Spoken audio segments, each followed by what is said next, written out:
Kello on 3 ja me ruvetaan lämmittää savusaunaa noin 6-7 tuntia ja meillä on tässä sekapuita, koivua, leppää.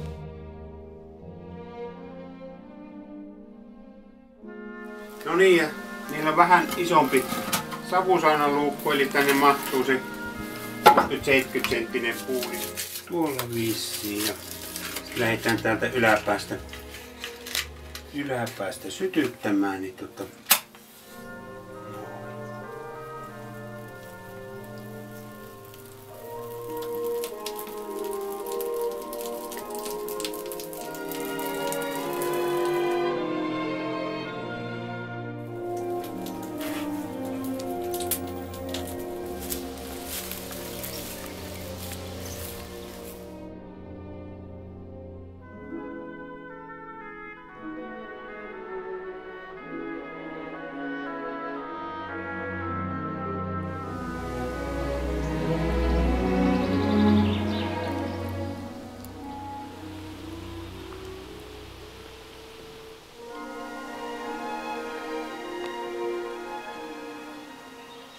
me ruvetaan vastan tekoon, eli haettiin koivunlehtiä vähän ja lehtiä sille mukavasti nimittää ja vastakkain, että me saadaan semmonen mukava vastan muoto tästä.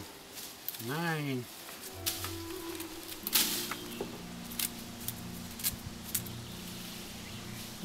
Ja sitten meillä sauna on nyt ollut 4 tuntia lämpimänä. Me on pöyhästy pari kertaa sitä hiilosta siellä, jotenka se alkaa pikkuhiljaa niin olla kunnossa.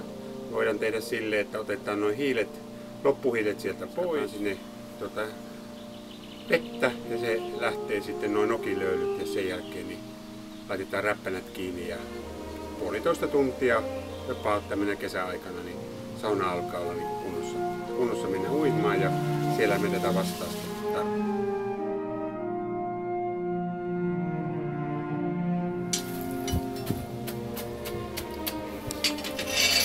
Että alkaa olla siinä kunnossa, että nämä kasataan, ihan loput otetaan pois ja sitten päästään heittämään löylyjä ja laitetaan sauna siihen.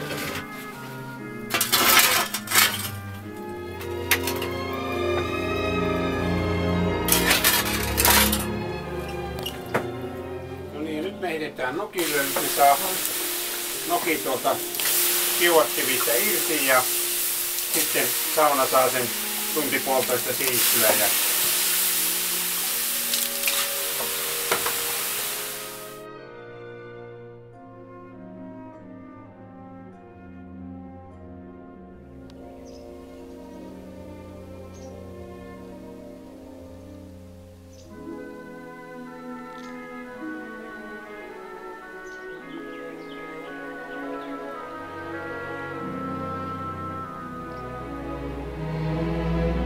puolen tunnin kuluttua niin sauna on valmis ja kutsuu kylpemään.